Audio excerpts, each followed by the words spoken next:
Bienvenue à vous qui m'écoutez dans cette série intitulée « Les messages du psy ». Je m'appelle Grégory et vous l'aurez probablement deviné, je suis psychologue. Que voulez-vous, nul n'est parfait. Dans ce programme, je vous propose des messages en format court qui, je le sais, ont la capacité de transformer votre vie et de vous redonner du pouvoir dans un quotidien souvent stressant et oppressant. Alors, prêt à changer votre vie ? C'est parti ! Vous avez un nouveau message. Vous êtes-vous déjà surpris à prendre de bonnes résolutions ? Il y a fort à parier que oui. Quoi ? Vous ne savez pas de quoi je cause ? Mais si, je suis certain que vous voyez. Ce que j'évoque là, ce sont ces engagements avec soi-même que l'on peut prendre toutes et tous de temps à autre, plus ou moins sur un coup de tête. Mais citons quelques exemples de bonnes résolutions pour plus de concrétude. Se remettre au sport, améliorer son alimentation, lire tous les jours, prendre soin de son sommeil, apprendre une langue étrangère, un instrument de musique, écrire un livre ou encore changer de travail. Je suis sûr que vous y êtes à présent.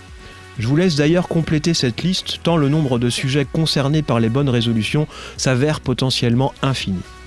Traditionnellement, les bonnes résolutions se prennent au démarrage d'un nouveau cycle de temps, la nouvelle année, la rentrée scolaire ou à l'occasion d'un anniversaire. Allez, c'est décidé, pour mes 40 ans, je me remets au footing. Et une fois que vous avez pris la résolution fatidique, avez-vous remarqué le schéma qui a tendance à se reproduire systématiquement ?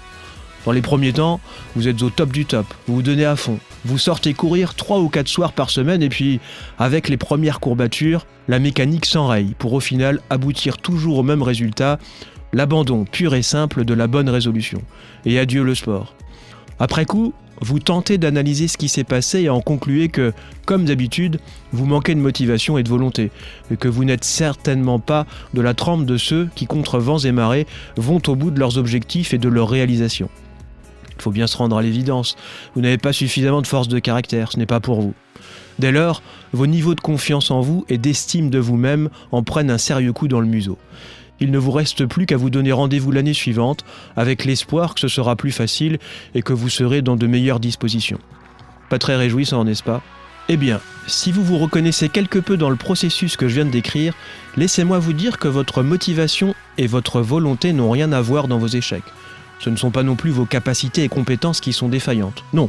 En fait, avec tout le respect que je vous dois, c'est votre analyse qui m'apparaît erronée. Et si quelque chose déconne, ce n'est nullement vous, mais bel et bien votre stratégie. Vous vous êtes fait piéger par ce que je nomme le syndrome de la bonne résolution. Mais ne vous culpabilisez pas, cela arrive à tout le monde, surtout aux meilleurs. Laissez-moi vous expliquer. Lorsque nous prenons une bonne résolution, quelle qu'elle soit, 2 erreurs fondamentales nous pendonnent à toutes et tous, et ce, dès le début de l'aventure.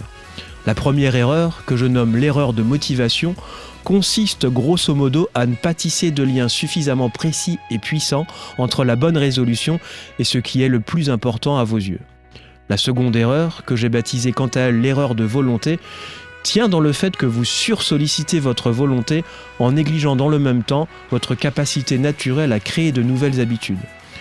Pour aller plus en profondeur et comprendre ce qu'est précisément le syndrome de la bonne résolution, je vous propose de balayer ces 2 erreurs l'une après l'autre. Considérons en premier lieu l'erreur de motivation. En psychologie, on distingue 2 types de motivation. D'une part, la motivation extérieure à soi, qui nous fait nous engager dans un objectif avec pour moteur l'évitement d'une contrainte ou l'obtention d'une récompense. Dans ce cas, ma bonne résolution visant à me remettre au footing pourrait par exemple être motivée par la honte des kilos que j'ai pris récemment, ou encore parce que mon médecin, lors de ma dernière consultation, m'a fait un peu flipper en m'indiquant lourdement que ce serait une bonne idée pour ma santé. Ce type de motivation, s'il est puissant à court terme, a la fâcheuse tendance à s'amenuiser rapidement. La raison en est fort simple. Avec la motivation externe, nous agissons en fonction de critères extérieurs à nous-mêmes qui ne nous apportent que peu de satisfaction et nous laissent avec l'amère impression d'agir par force et non par choix. Le second type de motivation, dit intérieur à soi, nous engage quant à lui dans l'action pour notre plaisir, notre épanouissement ou encore pour la réalisation d'une valeur importante et chère à nos yeux. Ici, la remise au footing serait liée par exemple au plaisir que je vais prendre à relever un nouveau défi ou encore parce que je me considère comme une personne qui prend soin de sa santé. Cette motivation interne est illimitée et efficace sur le temps long, en grande partie parce que nous avons le sentiment de choisir librement les choses et que la réalisation de l'action en question nous nourrit de l'intérieur.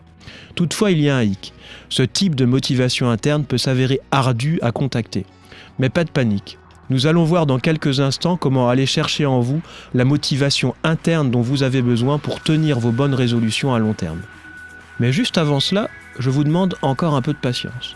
En effet, souvenez-vous, si l'erreur de motivation est une constituante du syndrome de la bonne résolution, elle n'est pas la seule. Il y a aussi son acolyte, l'erreur de volonté. Ici, c'est relativement simple. Vous allez saisir. Lorsque nous prenons une bonne résolution, nous nous fions essentiellement pour sa réalisation à notre force de volonté, ce qui paraît bien logique. Seulement, il y a un problème et il est de taille. En effet, la volonté est comme un muscle. Elle peut être aussi puissante que vous voulez, elle finira toujours par s'épuiser tôt ou tard, si vous ne comptez que sur elle. Car oui, même un champion du monde de musculation, capable de soulever 635 kg, finira par lâcher un poids de 1 kg si on lui demande de le tenir à bout de bras indéfiniment. Bien sûr, il tiendra plus longtemps que moi au regard de ma carrure de cure-dent. Ne vous moquez pas, c'est pas sympa. Bon, je passe. Compte tenu de cela, il apparaît que la volonté, si elle est évidemment utile au démarrage de l'action, ne doit plus être votre meilleur allié pour maintenir votre effort.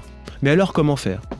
En fait, il suffit de considérer une faculté incroyable de votre cerveau, sa propension à créer des habitudes.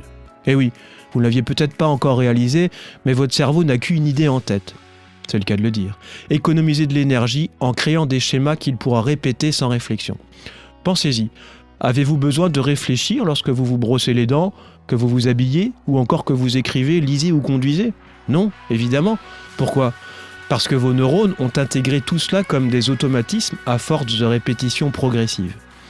Imaginez comment ce serait si vous pouviez aller faire votre footing 3 fois par semaine sans y penser. Ce serait un miracle, me direz-vous. Eh bien, laissez-moi vous annoncer qu'il est accessible. Au regard de l'ensemble de ce que nous venons d'évoquer, je m'en vais maintenant vous indiquer un petit protocole qui vous permettra de déjouer le syndrome de la bonne résolution et de ne plus vous laisser piéger par l'erreur de motivation et l'erreur de volonté. Tout d'abord, allez chercher la motivation interne en vous. Pour ce faire, posez-vous la question suivante 3 à 5 fois. En quoi est-ce important pour moi de réaliser cela ? Pour illustrer le propos, repartons sur ma bonne résolution de me remettre au footing pour mes 40 ans. Je vais me demander, en quoi est-ce important pour moi de me remettre au footing ?